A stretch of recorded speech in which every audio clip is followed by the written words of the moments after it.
Hello and welcome to the Birds of the Roundtable for the first Victory Tuesday edition of the podcast in this new season. We're celebrating the Eagles starting the year 1-0 with a victory over the Packers. We're going to get into that game. We're going to get into a Falcons preview. I am your host, the snarky film guy, Shane. You can follow me on Twitter at ShaneHalfNFL. Joined as always by the crew. First of all, we've got Dives. Give him a follow on Twitter at Mr. Crockpot. Dives is our stat guy fan, according to Jalen Quotes Hertz on Twitter. Dives, how you doing tonight? Doing well, man. Let's get it. All right. Also joined by David. Give him a follow on Twitter at PHL Eagle News. Some people might say David is low-key always funny and cool-headed, but we'll find out this episode if that's true. David, how you doing? I'm doing great. Are these really Jalen Hurt quotes? Is that what you said? No, at Jalen Quotes Hurt. Okay. Left this review of our last episode, and so I was determined to work all of these into the intro. And so we're also joined by Ryan Reese. Give him a follow at Philly Sports PSA. And I actually can't read what he said about Ryan because it's a family show. No, I'm just kidding. He said Ryan. He said Ryan is the reactive fan that we all talk to at the bar. So Ryan, is that okay with you? How do you feel about that? I feel great about that because that's who I am. I am the guy in my office that everybody knows to come up to and talk about the game. And I'll do that in the office. I'll do that at a bar. I'll do that at Lot M for tailgating this Monday night. Wherever you find me, you got me. Well, he did feel the need to clarify in his comments that he meant snarky in a good way when he called me a snarky film guy. And I mean, I personally always take snarky in a good way. So there you have it. I mean, if you guys want to give a shot, David, he set such a high bar with these intros a few weeks ago. But if you guys want to take your shot at writing intros, I'll certainly use them if they're good on the podcast. So you can send those to me on Twitter at ShaneHalfNFL. We'll see what we can work out. But guys, we're going to get into it here.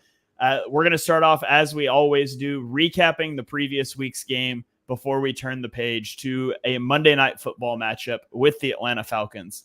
Let's get into our Eagles' top takeaways from the win over the Packers.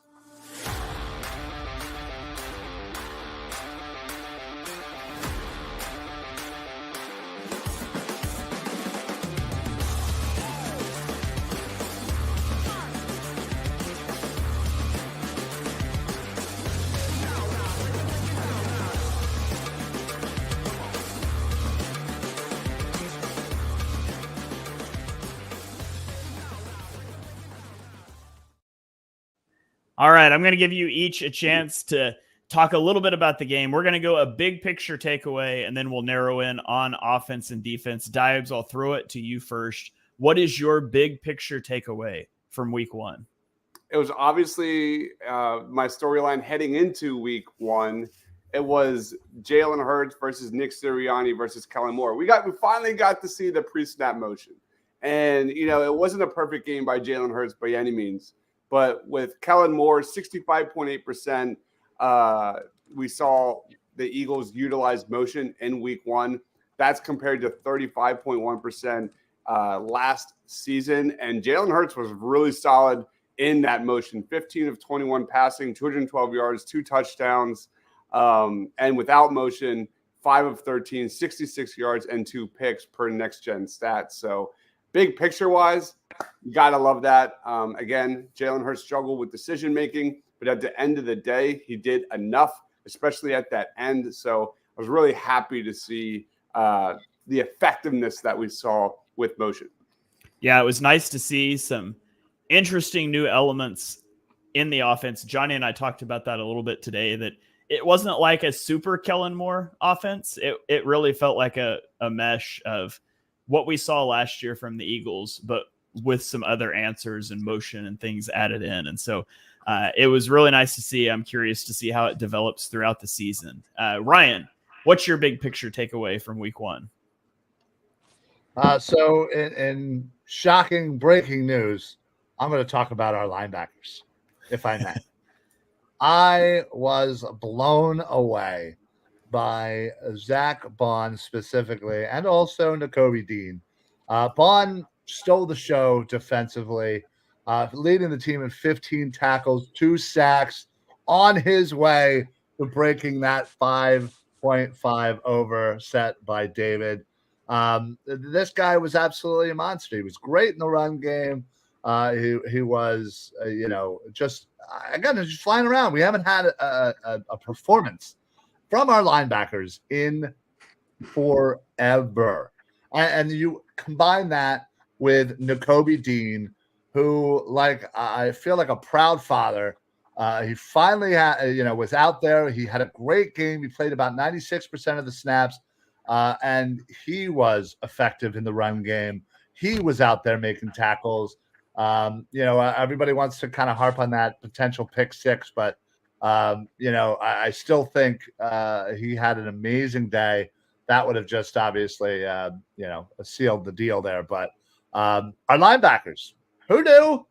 But I am so glad we're back, baby. Let's go. All right. A well-deserved victory lap for Ryan on the linebackers. Hopefully we continue that direction. Hopefully it continues. It's not a one-off. But yeah, I was really impressed with the linebacker play. I actually got into that a lot on my show with Johnny. Went into Zach Bond and Nakobe Dean. I threw a bunch of clips up on Twitter as I was watching the film. I thought they did an amazing job. I love all the Zach Bond puns that we've got coming into the chat here. We've got Bond of the Dead, Bond to be Wild, Bond of the Planet of the Birds. Love it. David, do you have a big picture takeaway or a Zach Bond pun that you would like to lay on us? No. I got a big picture takeaway outside of the offense and the linebackers. Is I think there was optimism with both the offense and the linebackers heading into the season, but I think there was a lot of worry in regards to the offensive line. And I think it looked pretty good. I don't think that's that big of a worry. Juergens played, I think, better than many expected him to. The Eagles must feel pretty comfortable with their offensive line as they let McMahon walk today off the practice squad. So I'd say they feel pretty good, but I think my biggest concern was still the pass rush. And I understand the field was, not great in Brazil, but I think the pass rush was a concern before the game. I think they need another edge rusher. Reddick is gone. Sweat is likely gone at the end of the season. They went into the year relying on Bryce Huff, who's played about 30% of the snaps, and they were hoping he'd be able to produce at that level and higher. They relied on Nolan Smith improving drastically in year 2, which both could still happen. It's still very early in the year, but both of those are a hope and a prayer. They let the only proven pass rusher walk, which is fine, but in order for the 2024 Eagles defense to be successful, the two I just mentioned are going to have to step up, or else it's going to be trouble all year long. And if they don't get pressured this Monday night, I think it's really time to worry. If I asked you guys where you thought the Eagles ranked as a team in pass rush win rate after week 1, where would you guess? 1 to 32. Like 1 being the best? Yeah, 1 being the best, 32 being the worst. Where do you think they rank among teams in pass rush win rate? 10-12 range would be my guess. All right. Anybody else have a guess they want to throw out there? I will say number 8. You guys are guessing way higher than I thought you would. Yeah. And it actually is higher than I thought it would be. ESPN has them as 11th in pass rush win rate, which surprised me. I didn't think that it was that good of a performance as pass rushing. And I still felt that way after watching the film. And when I was collecting some stats, I was really surprised. They had Nolan Smith ranked 14th among edge rushers in pass rush win rate at a 27% win rate. And granted, it was only on 11 pass rush snaps.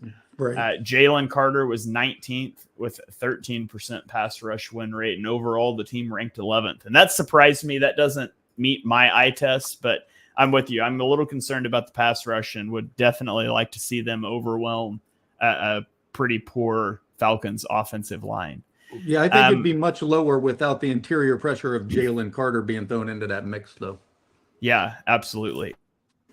Okay, so that's your big picture takeaway. Let's throw it back around the horn here with offensive takeaways. And David, we'll do it in reverse order here. What is a takeaway you have from the offensive side of the ball in this game?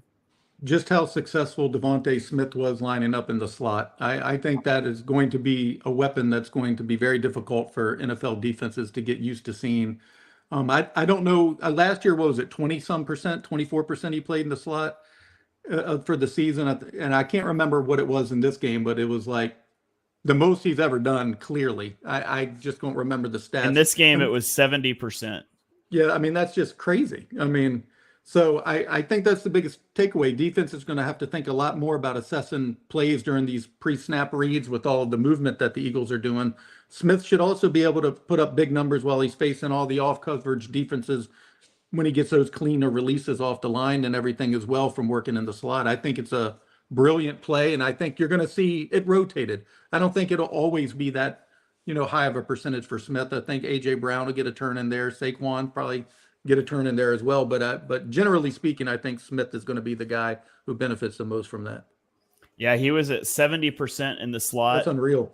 He's only had 2 other games in his career where he was over 50% in the slot, and none of those were above like 56%. So definitely was used a whole lot there. And like you said, I thought it worked effectively. Yeah, really well. Ryan, what about you? What's an offensive takeaway for you? You're muted. Sorry about that. I was too busy laughing at all the puns in the chat. Saquon Barkley's pretty good. He's pretty good. The fact of the matter is that with the offense around the NFL this past weekend, kind of in an all-time low, mostly because nobody played in preseason. So everybody got off to a slow start. Quarterback play was down. Saquon Barkley, before the Monday night game, I believe, had 9% of all total offensive touchdowns. Just himself. He had more touchdowns than his former team combined. He was as effective as I thought, and that's even starting with a -5 run play where he slipped. He just was absolutely hitting his holes. He was, that pass by Hurts to him in the end zone was amazing. I am really, really, really going to enjoy our run game this year with Saquon Barkley running between those guards, those tackles. I just can't get enough of it, honestly. And he has,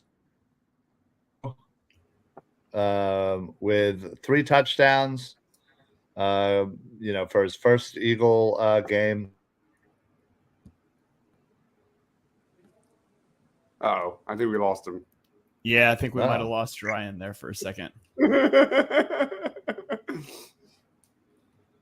Okay, well, what's probably going to happen is as soon as I throw this to you, Dibes, it's going to unfreeze and catch back up, and we'll miss it all. But yeah, to echo what Ryan's saying, Saquon Barkley, I thought played a really good game. There were some runs that he made that did, no offense to DeAndre Swift, but he just wouldn't have made. And so I'm excited to watch Saquon. Hopefully he can retain that explosiveness over the course of a whole season. Dibes, what was your big picture, or not your big picture takeaway? What's another offensive takeaway that you had for us in this one? Yeah, for sure. I thought one of the biggest concerns heading into week 1 was the performance of Cam Jurgens and Mekhi Becton. And I thought overall it was solid, man. You look at Cam Jurgens, 1 pressure allowed, 0 sacks allowed. He had a pass blocking grade of 74.2, run blocking grade of 65.7.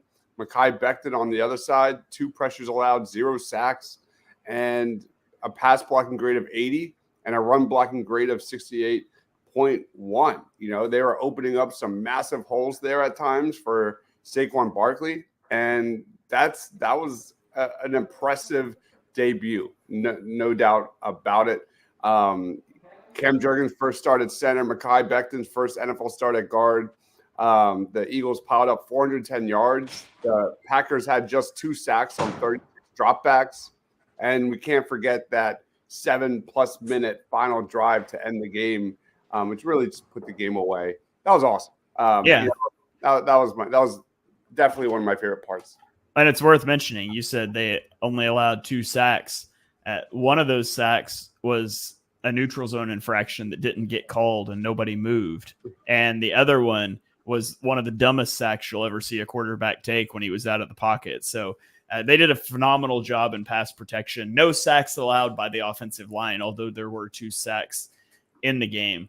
Let's talk defensive takeaways now. And Dibes, I'm going to throw it to you first, since you're the only one that hasn't talked defense yet. What's a defensive takeaway you had in this one? We already talked about Zach Bond.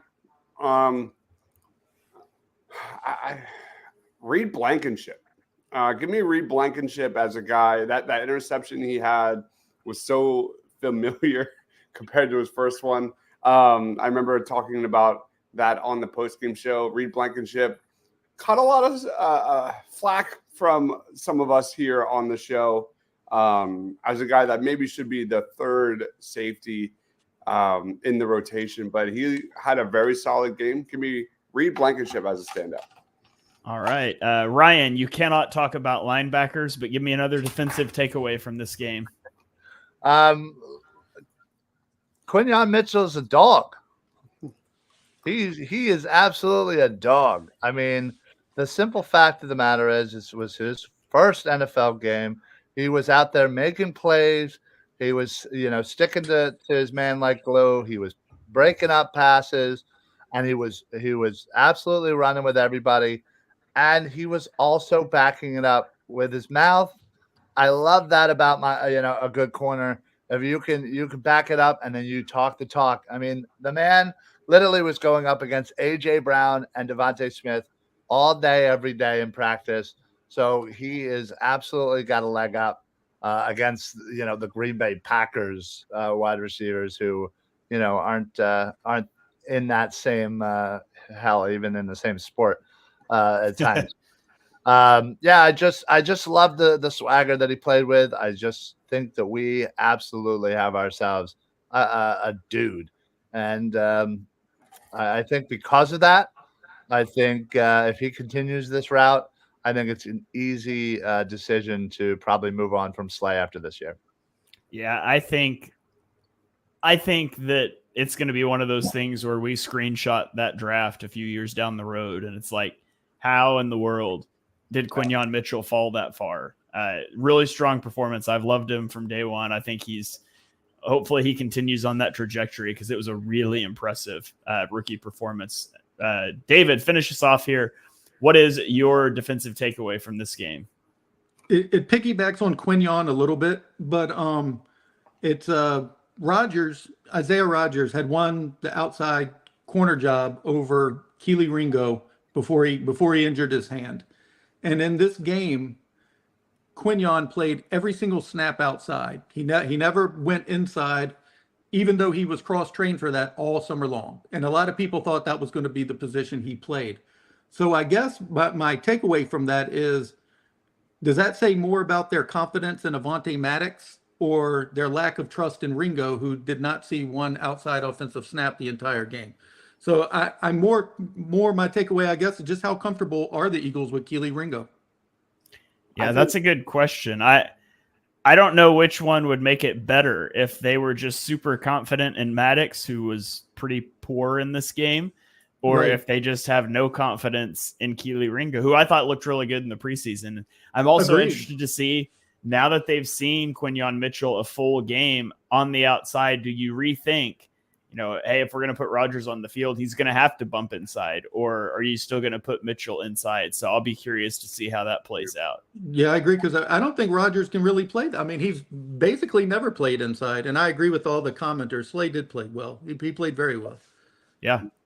I thought the secondary, there's a couple busted coverages, but I thought the secondary played really well, minus some poor tackling, especially from Chauncey Gardner-Johnson. And some of that goes to field conditions.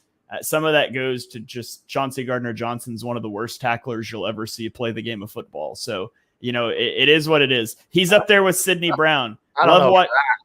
Love watching both of those guys. They fly around. They play with their hair on fire, and they cannot tackle. They're going to hit you or they're going to whiff, and it could go either way. So it's always an interesting experience watching Chauncey Gardner-Johnson fly downhill at a guy, but even more so on a slippery field like that. So Does anybody else have any final takeaways they want to fire off before we get into our player of the games? I thought Nakobe Dean was solid. I don't know if we mentioned him. His ability to get downhill, his ability at the point of the attack, his reaction, closing speed. I thought it was solid. Expectations were low for me. And he gave up that 70-yard touchdown per PFF. Overall, I was more than happy with Nakobe Dean's week 1 performance. If that's and the he dropped the pick six too. It was a 14-point swing. Yeah, Devin White's fully healthy Monday night. Do you start him or Nakobe Dean? Dean. I go Dean all the way. I would too, especially against Bijan. Absolutely, Nakobe Dean. Yeah. I thought Dean played really well. Honestly, I don't think it was Dean was fine or Dean was good. I thought Dean played really well. He doesn't have the counting stats that Zach Bond had. I thought he played really, really well at PFF grade of like 29, notwithstanding. He was a menace going downhill, man. I mean, he was in on everything all night long. Hey, all right.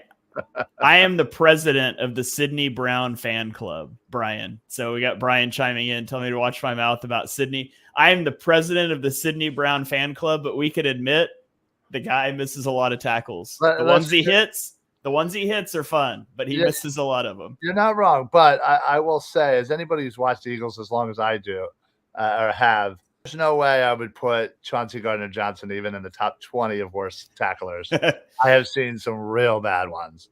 He doesn't even come close. That's fair. Byron Maxwell. I need to see more from Bryce Huff against the. I guess we're going to talk about it.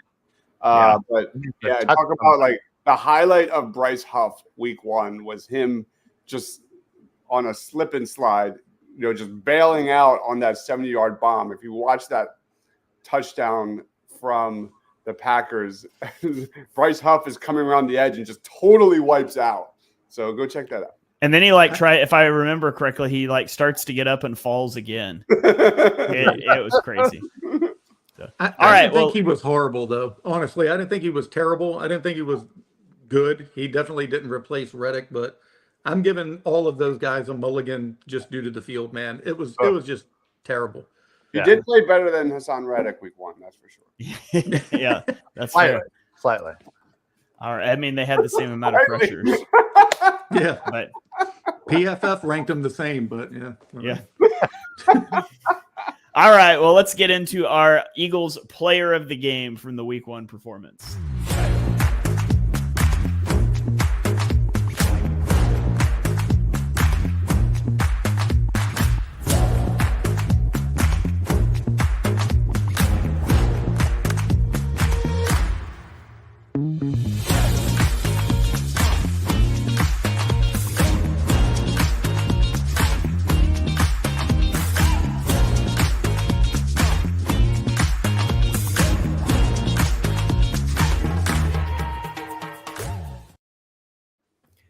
All right, we are going to each award a player of the game from last week.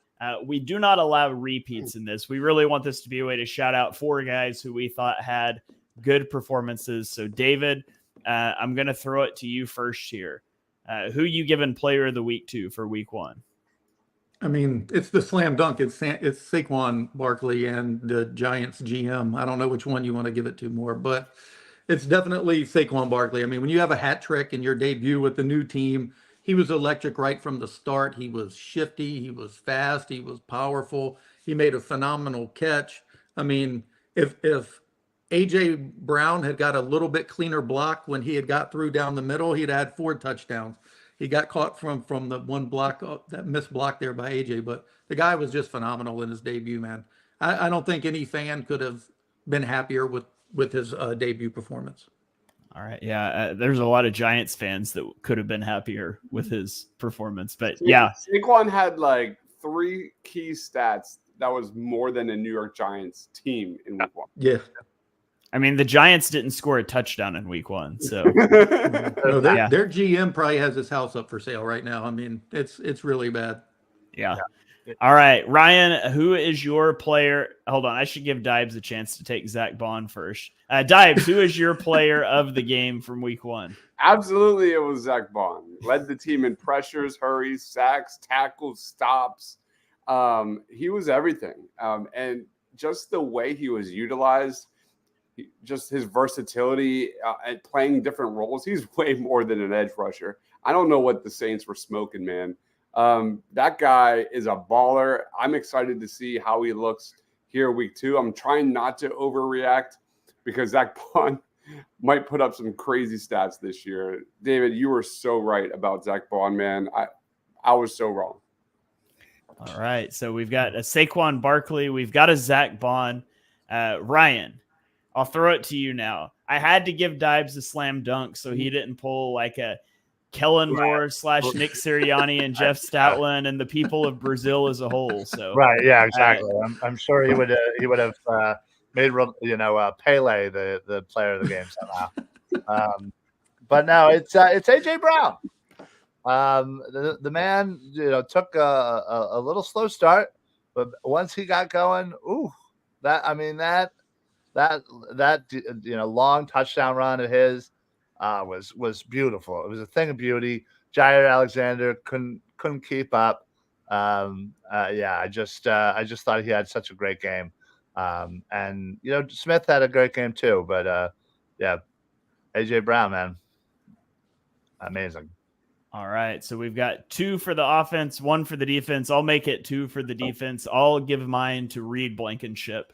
I mean, you get an interception, especially in such a key moment, and that wasn't just the ball floated to him. Like he made a really good break on that. Hat tip to Zach Bond for bailing out and pushing that route vertically. It was really good coverage by Bond too, closing the throwing window. Reed Blankenship breaks downhill from center field and is able to make that diving catch. I thought it was a really good performance from him. It was a turnover when the Eagles needed it the most. So we'll keep it 2-2 here for player of the game's offense and defense. So guys, let's go ahead and turn the page now. We're going to look ahead to Monday Night Football because the NFL simply will not give the Eagles a football game on a Sunday afternoon. But we're going to give you our top Eagles matchups to watch.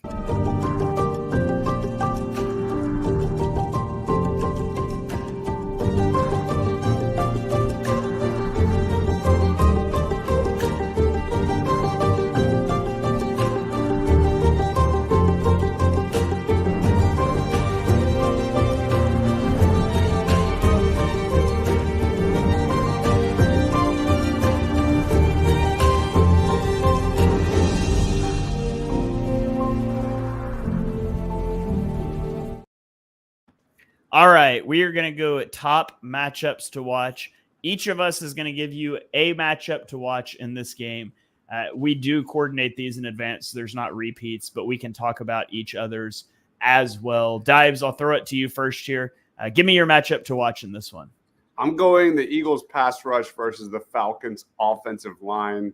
You look at the Packers and how they were weakest in that middle of the line.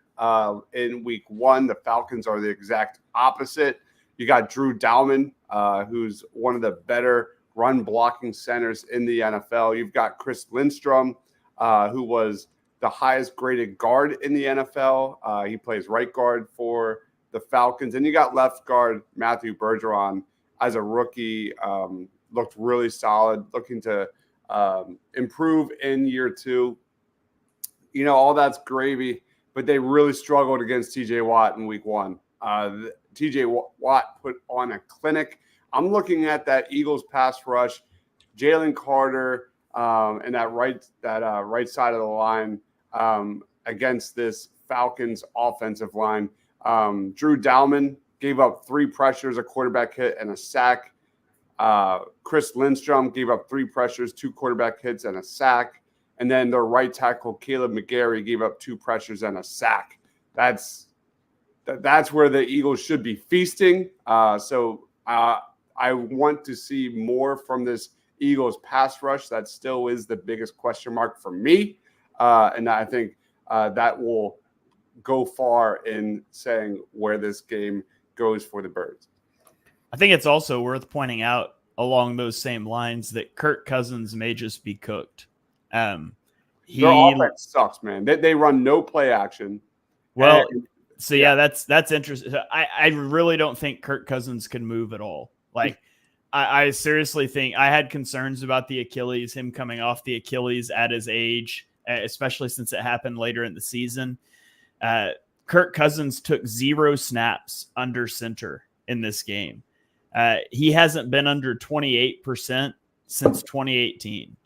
He took 18% of his snaps in the pistol, and his previous career high was under 2%. So they're doing that because he can't get to the running back from under center. And it's not just that movement, it's movement in the pocket too. Per Next Gen Stats, he moved an average of 3.1 yards per drop back, which is the least movement in any game of his career by more than a yard. And so I honestly think that Kirk Cousins can't move. It would not surprise me if Michael Penix Jr. is the starter for this team by the month of October, because I really think this is going to go south. I just don't think he can move. And if he can't move, I don't think he can play quarterback. And so I just think it's a health thing. And maybe it's a one-off, new offense. Obviously the Steelers have an incredible pass rush, but he just couldn't move. And so I'm really curious to see how that plays out. Yeah, I agree with you completely. Cousins is the antithesis of Jordan Love. I mean, anyone who watched the game realized he couldn't move. They had to alter the offense, like you stated, to even get him back there. He was a statue. And again, I mentioned it earlier, if the pass rush doesn't get home to Cousins, it is definitely time to worry about that pass rush. Yeah, I'm laughing at this comment. Our chat is on fire tonight. We've got a comment coming here. It says Kirk Cousins has the same mobility as RoboCop. I love it, man. Okay, let's. Bryce Huff's going to go, dead or alive, you're coming with me. All right, David, I'll throw it to you next. What is your matchup to watch? I went with the Eagles defensive backs versus the receivers for the Atlanta Falcons. The biggest concern, the two biggest concerns, I guess, aren't even their receivers. It would be who's going to cover Bijan Robinson and who is going to cover Pitts, because Pitts essentially is like a slot receiver in their offense. And I mentioned it earlier in regards to Ringo. Will Quinion line up against Kyle Pitts? Like, who are they going to use to cover him? But good, because you're going to have to put Vaughn or Dean somewhere in the flat for Bijan. So, and their offense, like you had mentioned how altered it was, like I think that Ray McLeod led the team in targets and Bijan was second in targets. So they weren't even able to get the ball out to the receivers that much. I think Drake London only had 3 targets. Pitts only had 3 targets. It was just such a putrid performance that if the Eagles do not dominate that matchup, I would be concerned, just like I would with the pass rush. This is a matchup that they should easily be able to dominate. They also, by the way, altering the offense in week 1, they had 22 snaps in shotgun, 0 running plays. Yeah. They took 26 snaps in pistol, and they ran it 81% of the time. So there were very clear tells by alignment if it was going to be a run or a pass. Surely they can't let that fly again in week 2, but if so, the Eagles have to capitalize on that. Ryan, I'll throw it over to you next. What is your matchup to watch? All right. So I think I originally said I was looking at the Eagles linebackers, obviously, versus the Falcons tight ends, but I'm going to amend that slightly. And I'm going to say just our run defense versus Bijan. I mean, I guess you could say Algier as well. Although he didn't get, did he even get any rushes? I don't know. I'm pretty sure it was pretty much mostly Bijan Robinson. But this is a much different running back than Josh Jacobs, and you could see that our run defense started to kind of break down in the second half, and Jacobs was able to find those holes. And find himself 10 yards, 15 yards here and there. Bijan's gonna kill you for that. So I'm really wondering what they're going to do to adjust, or is it a conditioning thing? I would hope not this early in the year, but they need to do a better job in their run defense. There were a lot of positives, especially from our linebackers, and Jordan Davis certainly seemed to be in on a lot of plays, although he wasn't graded out that well. We need to be able to finish those plays, and I'm going to be paying close attention to Bijan Robinson, hopefully not running all over us. I'm going to say something that I thought I would not be saying after week 1 of the regular season. Hold on. I need to move my notes so I can see all of your faces when I say this. Nolan Smith needs to play more early downs because Josh Sweat was horrendous in run defense. And I mean, we can say a lot of things about Nolan Smith's struggles rushing the passer. He does a good job setting the edge in the run game. And there were a lot of times on the film that Josh Sweat lost contain because he tried to make a move inside. We're like, your one job, play side as the edge, is to set the edge. That's why we call it an edge defender. And he would lock out and then try to shed inside and give up the edge. We got a comment here from Brian about Jalen Carter and Jordan Davis getting moved in the run game. I don't think that's their fault. Johnny did a whole segment on this in our show, but there was a lot of times they were slanting, like they were attacking diagonally instead of penetrating upfield, and they're not freelancing to do that. Like that's schematically called. And for whatever reason, a lot of times they had it slanting at the running back. But the problem is in the shotgun, like the run is always going to go the opposite side, right? The running back's moving. And so they were essentially washing themselves out of plays. I don't really like that. It's something that was being done schematically. I think if they stop doing that, they'll probably be better at run defense, but it's definitely something that is worth keeping an eye on. So, okay, my matchup to watch, since you guys all went defense, I thought I'd go to the offensive side of the ball. And my matchup to watch is Jalen Hurts against the Falcons secondary. I mean, they've got, legendary Eagle Justin Simmons in the secondary. They've got Jesse Bates, so a really good safety duo. AJ Terrell is a good cornerback. So they've got a formidable defensive backfield. And we just watched Jalen Hurts have shaky decision-making in the opener. And a lot of it I thought was him trying to be too aggressive, feeling like he was pressing, trying to do too much at times. In this game, Hurts may have to do it through the air a little more. The Eagles' offensive line just allowed the 4th highest rate of contact behind the line in an Eagles run game dating back to 2021. And the Falcons have a really good run defense. They were 2nd in rushing yards over expectation allowed in 2023. They just did a good job against the Steelers running game, which the Steelers offense leaves a lot to be desired, but they've got a really dynamic mobile quarterback too.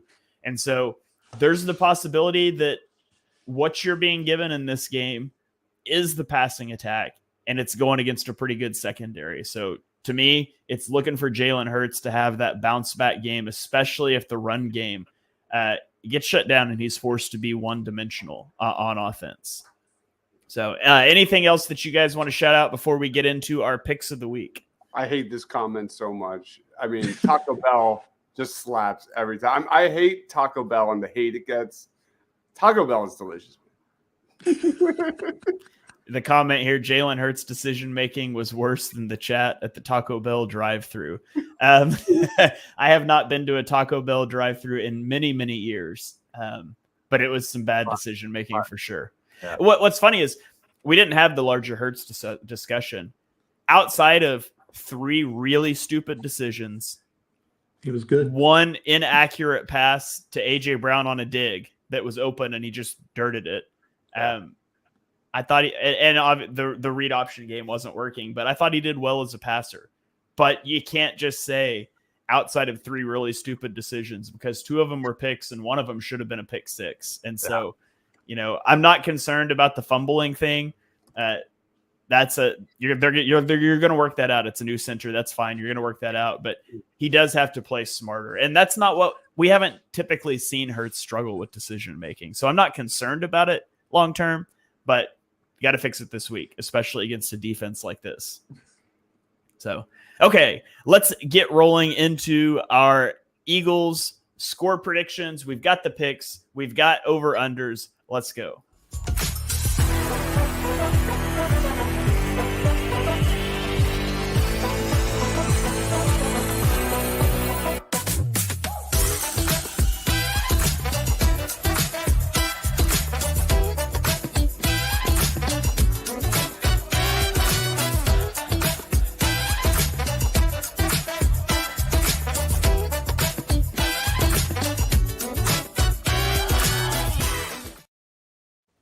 All right, player of the game predictions. Just like when we award our player of the games, we're all going to pick somebody different.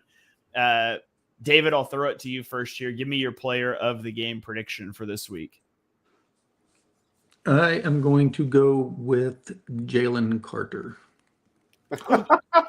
How dare you? How dare you? I love it. 1 for the fake out for pausing after you said Jalen, and 2 for stealing Dibe's perpetual answer. Love it. Ryan, who is your player of the game prediction? It's going to be Devontae Smith, baby. I can't believe you didn't say Zach Bond. No, hey, listen. I love my linebackers, but I'm also trying to win. I think I would assume Terrell will be mostly on AJ Brown. Therefore, Devontae Smith should hopefully be able to eat in his absence. So let's go Smith. Yeah, that would have been my pick if you didn't take him. I think that's a really good one. Dibes, who's your player of the game prediction? I have a feeling that Devontae Smith is going to be top of the league in third down receptions this year, man.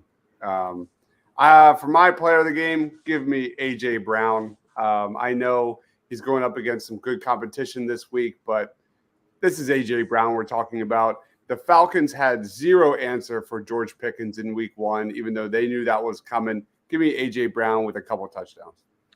All right. Give me Bryce Huff. Bryce Huff's going to have the game this week. What?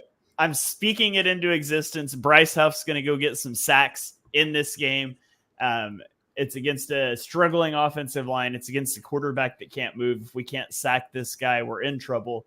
So I'm going to speak into existence. Bryce Huff notching some sacks in this one. That's an L. Hey, ye of little faith. Let's throw it around the table for score predictions. I'm going to lead us off here. I have the Eagles just dealing with the Atlanta Falcons, taking them out at home, the real home opener. Give me 35-17 Eagles. Ooh, nice. All right, David, what do you have? The Eagles win easily. I think you'll be able to turn the television off at 10 o'clock. 31-13. David, they can't turn the television off. They have to watch the whole game and then tune into the post-game show right afterwards and hang out with us to celebrate the victory. But I appreciate the sentiment. That's fair. All right, Ryan, what do you have? Give me your score prediction. Well, I will be down there, so I will not be able to turn off the television. But I went with 41-24 Birds. They are just going. They're both birds, Ryan. Which birds? Oh, come on. You know what bird I'm talking about. Get out of here. Ain't no dirty birds. Get out. Eagles, all right. And Dibes, I assume you'll make it the clean sweep here for the Eagles. What's your score prediction? I also went with 31-13. That's nuts. Let me change that. I'll say 31-14 just for the hell of it. It's like the price is right. All right. So we all have the Eagles winning. We all have the Eagles winning by a sizable margin. Going over unders here. It looks like we're all over on the points. Is everybody over under 48.5? No. Me and Dibes aren't. Oh, you're not. You're at 44 and 40. Okay. So Ryan and I are over on the points. Right. Dibes and David are under. And also the chalupa is the superior Taco Bell taco. Hey, time out. Before we finish this, we got to go back to last week's. How many did we all get right last week? I have. Let's not even look at it. I got everything right. Okay, so everybody got 7 except for Dives. Dives got 6. Lost. Dives lose. Okay, so we're all neck and neck. We'll track these throughout the season. Wait. It looks like, but we didn't get. Okay, yeah, we're good. Okay, let's go to over under Jalen Hurts passing yards at 279. Dibes, what do you have? I don't even remember what I picked. I'm gonna go over. All right, over. Ryan, what do you have? Well, here's the thing. I also do not remember what I said, but I said over, and I'm right Hey, there it is. Over. All right, I'm also going to take the over on this one again. I think that there's going to have to be a lot of passing in this game for the Eagles, so I think Hurts is going to get it done. Over for me. Ryan, David, what do you have? Same. Yeah, I agree with you. All right, over under Zach Bond total tackles. The line is set at 9.5. David, what do you have? Over. All right, I also will take the over on that one. Ryan, what do you got? I'm pretty sure I went under here. No, you I went went over. Never mind. All right, and Dibes has the under. If it was 10.5, I would have taken the under. Yeah, I'm pretty sure I said he would just barely get over. Yeah. Okay, Saquon versus Bijan. Those almost kind of rhyme. Saquon Barkley total yards or Bijan Robinson total yards? Who has more? Dibes, what do you have? I'm going Saquon. Got to go with the hot hand. I think the Eagles most likely make the Falcons one-dimensional here. Give me Saquon. All right. And Ryan, you also have Saquon. I'm going to take Bijan Robinson in this one. I think the Eagles' run defense was pretty poor week one. I think their quarterback can't move. I think they'll try to run the ball quite a bit. And I already mentioned I think the Eagles will prefer an air attack. So give me Bijan Robinson in this one. David, what do you have? I went Bijan also for many of the same reasons. I think the game plan was to make it the Saquon show down in Brazil, but I think it's a completely different game plan for week 2. All right, over under Bryce half total sacks 0.5. Can we make this 0.25? Because there is a half a sack, so it could technically push at a half a That's sack. fair. Technically push, but I went under, man.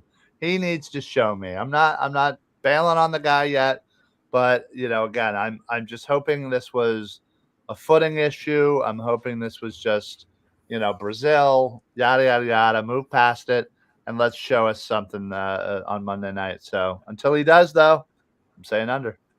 All right. I took the over on this. I mean, I can't pick the guy to be the player of the game and not take the over, but I do think he's going to get the sack in this one. So give me the over.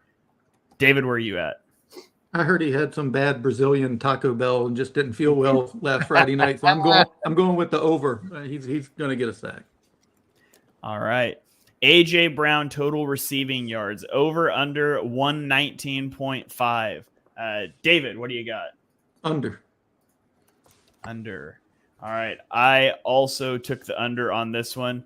Again, I think that he's going to be shadowed by AJ Terrell. I think it's the Devontae Smith show. Ryan, what do you got? Yeah, same thing. Exactly. I didn't pick Devontae Smith to get it for AJ Brown to just blow up. So I think that he holds them under 100 yards. All right. And Dibes, what do you have? Smashing that over. Just Terrell didn't do anything against George Pickens, so give me AJ Brown cementing himself yet again week 2. All right, and final one, over under Kyle Pitts total receiving yards at 39.5. Dibes, what do you have?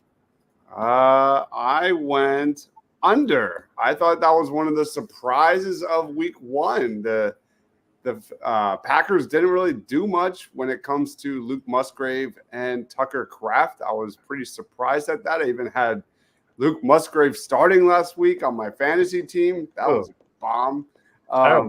Yeah, not good decisions. But anyway, I don't know. I just feel like that entire Falcons offense is dysfunctional right now. They don't really know what they want to do with these guys. Give me the under. All right. Ryan, what do you have? I'm going over here. I think Pitts certainly struggled with limited targets. I think Kirk Cousins kind of shakes out of that, whatever that was, his first game, and starts distributing the ball at least a little bit more. And Pitts has an ability to get 40 yards in a couple of passes, and considering he might be covered by linebackers, I think he matches up pretty good. So I'm going over. All right. I also have the over on this one. I just think Kyle Pitts is really talented. Kirk Cousins got to figure out how to get him the ball. When he was in Minnesota, they traded for TJ Hawkinson. I think he's just got to get on the same page. I think Kyle Pitts gets over 39.5. David, what about you? Yeah, I think he gets over for much of the same reasons. I think he's going to be the outlet because he's not mobile enough to last long enough to throw downfield to wide receivers. So, All right. So there cut you have routes it. to Pitts. All right. There you have it. That is our over under predictions and score picks for the Eagles on Monday Night Football not in Brazil. I almost said in Brazil, their home opener. We will be live immediately after the game. At least Dibes and I will, for post game. So be sure you come hang out on that with us. Guys, let's throw it around the horn here for final thoughts. David, final thoughts, plug your stuff. What do you got? You can follow everything I do off my X handle at PHL Eagle News. I'm trying to do a fantasy piece every week. I was pretty successful on this week's 5 top players to pick, so you can look out for that if you play fantasy football. My one that I was wrong is I apparently share the same brain of Dives. I went with Musgrave as tight end and got a big goose egg, but I was gambling on the Eagles just struggling with the tight end position, but it was not meant to be. But other than that, just don't look at my tight end predictions. But other than that, they were really good. All right. Be sure you're following David on Twitter at PHL Eagle News. His stuff is fantastic. Ryan, what do you have? Yeah, got a couple of shows every week. Monday, 6 o'clock, football smack talk show, 9 o'clock with this guy, Party on Broad. Obviously, you're watching one of 5 shows that I do. The best Eagles show in the nation every 8 o'clock at Tuesday. Right after this, also on the Eagles Pinpool Network, which, by the way, if you aren't following, what the hell are you doing? Please give us a follow. Give us a rating. Go on Spotify, Apple, the whole 9 yards, every single thing that you can do. Yeah, give us a good rating there. 5 stars. But we got the Armchair Scouts talking about a quick review of week 2, looking into week 3 for the college football game. And then, of course, the other college football show that I do with Dibes, the Party on Broad version of it, every Sunday at whenever we feel like it. Kind of doing the same thing, but we focus on Eagles targets as well. So there you go. And if I can give a shout out, I forgot to mention it, but I really liked the inclusion of adding Phil to the Eagles check down. That was fun to listen to. I mean, we already hear him for 2 hours every day, but what's another 10 minutes, man? I mean, it's right, exactly. And it was straight to the point. It was good. I really like the addition of that on the network. Yeah, you guys be sure and check that out. We added a new show to the feed, Eagles Check Down, every morning or every weekday morning. Phil is going to have a 5 to 10 minute breaking. It's not always breaking news, but quick hitter type stuff to catch you up on, things you might not have seen the day before. Maybe you don't spend a lot of time on Twitter or reading the blogs, and you just want a quick show to listen to while you unload the dishwasher. Phil has got you covered for that. So check out episode 2 will drop tomorrow morning. So be sure you're there. Dibes, plugs, final thoughts, floor's yours. Final thoughts, just doubling down on AJ Brown. The dude hit 21 miles an hour last week. That was the 3rd fastest he's gone in his career. The guy's as elite as it gets. He tore up Jair Alexander, 4 catches for 108 yards and a touchdown on 5 targets. AJ Terrell, we can agree Jair Alexander is a better player than AJ Terrell. So AJ Brown, big game week 2 against the Falcons. Final plugs. We'll see you in just a few minutes. So hang out, more of us. And the winner of the night was the comments. They were amazing. This comment about Tobias Harris winning the debate tonight, I'm just dead. I'm dead. Yeah, if you guys are not watching this show live, first of all, thank you for downloading. Please continue to do so, but you should really consider coming and hanging out with us if you can at 8 o'clock every Tuesday night, or maybe more like 8:10. You know how it is. But come hang out with us. We have a lot of fun hanging out with you guys in the chat. We go live every Tuesday night. Continue to download, rate, review, all of those things. And we will catch you guys next Tuesday night for another Victory Tuesday edition of Birds of the Roundtable. Go Birds.